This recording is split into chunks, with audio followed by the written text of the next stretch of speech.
Okay, so looking at example C, we're going to do the limit as n approaches infinity, okay?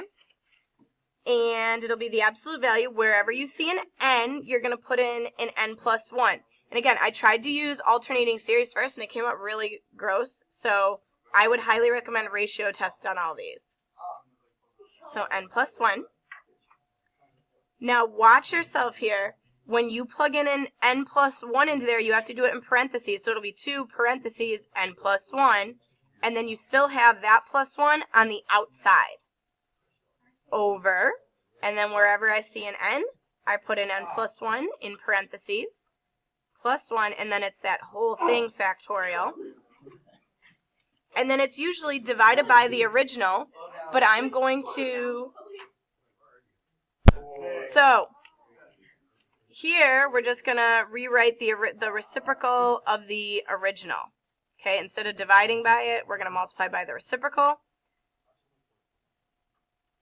And I'm just recopying the original. Okay, so now what we're going to do, we have to take this 2 and distribute it. Take this 2 and distribute. I purposely gave you some extra room on this problem. Okay, so you're still going to have that negative 1 raised to the n plus 1. That part's fine. But now here, it's going to be 2n plus 2 plus 1. So 2 plus 1 is 3. So I'm just going to rewrite it as x raised to the 2n plus 3 over. Now if you distribute this, you'd get 2n plus 2, and then it's that plus 1. So it'll be a 2n plus 3 factorial. And then multiplied by that, nothing really simplifies on the right-hand side there. So you're just recopying that again.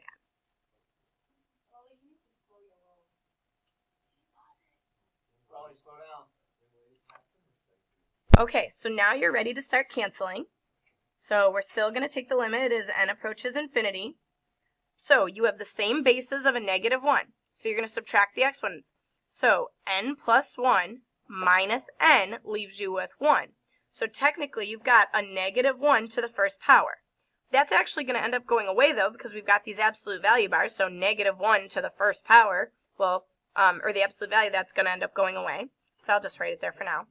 Now I've got the base of x's, so I subtract the exponents. If you need to off to the side kind of do some scratch work, it's going to be 2n plus 3 minus 2n plus 1. So be careful there because you have to distribute that negative. So you're going to get 2n plus 3 minus 2n minus 1. So the exponent left on the x, well, these 2n's are going to go away, and then you have 3 minus 1 is a 2. So that just turns into an x squared there. And then it's over. Well, now I have to deal with these factorials. If you're not good at the factorials yet, I would highly recommend like writing it out underneath. So 2n plus 3 factorial means 2n plus 3 times 2n plus 2, right? You're just subtracting 1 every time. 2n plus 1 times 2 times 1. Well, look, now you have the match. So this whole thing is going to be gone, and it's going to take that out. And I'm left with just those two things in the denominator. So in the denominator, you're left with 2n plus 3, and then a 2n plus 2. Oop, close that parenthesis there. So you get to there. All right, now we're going to take the limit as n approaches infinity. So like we said here, this part's going to go away because you have a negative 1, but it's the absolute value. So that's multiplied by 1. That doesn't do anything with this. Okay. The other way you could think of it is that if you factored that out, right, it'd be the absolute value in negative 1, which is still positive 1. So either way, this goes away. I'm also going to factor this guy out. So if I've got some room, I might just stick it right there, the x squared. So then it's 1 over this. Okay. And again, you could pull out that x squared because I'm concerned with the n approaching infinity. So everything else is just going to be a constant there. Okay, so now, if you plug in an infinity there, and that was supposed to be a 2n plus 2, If you plug in an infinity, you get infinity times infinity, so you get a big infinity in the denominator. So 1 divided by something super duper big is 0. So you get x squared times 0.